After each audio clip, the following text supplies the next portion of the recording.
शिवसेना पक्षाचे प्रसिद्धी प्रमुख भाऊ सणस यांना खालापूर तालुका प्रमुख पद द्या. शिवसैनिक आणि नागरिकांची मागणी. खालापूर तालुक्यातील सामाजिक आणि राजकीय क्षेत्रात गेल्या अनेक दशकांपासून अविरत कार्यरत असणारे धडाडीचे व्यक्तिमत्व भाऊ देऊ सणस यांच्या कार्याची दखल घेऊन त्यांची शिवसेनेच्या खालापूर तालुका प्रमुखपदी नियुक्ती करावी, अशी आग्रही मागणी आता नागरिक आणि शिवसैनिकांमधून जोर धरू लागली आहे. दीर्घ राजकीय आणि सामाजिक अनुभव असलेले, तालुक्यातील खरवई गावचे रहिवासी असलेल्या भाऊ सणस यांचा राजकीय प्रवास 1990 पासून सुरू झाला. 1990 आणि 1992 मध्ये अयोध्ये येथील राम मंदिर आंदोलनासाठी त्यांनी कारसेवक म्हणून सक्रिय सहभाग नोंदवला होता. 1995 ते 1997 या काळात त्यांनी रुबी कंपनीत भारतीय कामगार सेनेच्या माध्यमातून कामगारांचे नेतृत्व केले. विविध पदांवरील यशस्वी वाटचाल भाऊ सणस यांनी 2000 साली भारतीय विद्यार्थी सेनेचे खोपोली शहर प्रमुख म्हणून जबाबदारी सांभाळली.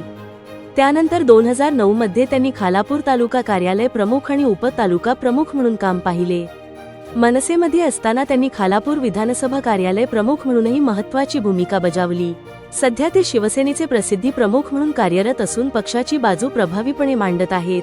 80% समाजकारण आणि 20% राजकारण. शिवसेनेचे हिंदू हृदय सम्राट बाळासाहेब ठाकरे यांचे 80% समाजकारण आणि 20% राजकारण हे सूत्र भाऊ सणस यांनी प्रत्यक्ष कृतीत आणले आहे. भारतीय विद्यार्थी सेनेच्या माध्यमातून त्यांनी गावोगावी तब्बल 36 वैद्यकीय शिबिरांचे यशस्वी आयोजन केले होते. त्यांच्या या निस्वार्थी समाज सेवेमुळे जनसामान्यांमध्ये त्यांची प्रतिमा एक लोकसेवक म्हणून तयार झाली आहे.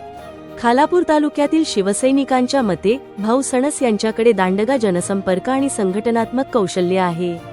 त्यांची निष्ठा आणि प्रदीर्घ अनुभव पाहता त्यांना तालुका प्रमुख पदाची जबाबदारी दिल्यास तालुक्यातील शिवसेना अधिक मजबूत होईल, असा विश्वास नागरिक व्यक्त करत आहेत. शिवसेनेने अनेकदा सर्वसाधारण कार्यकर्त्याला आमदार, खासदार व विविध पदावर विराजमान केले आहे.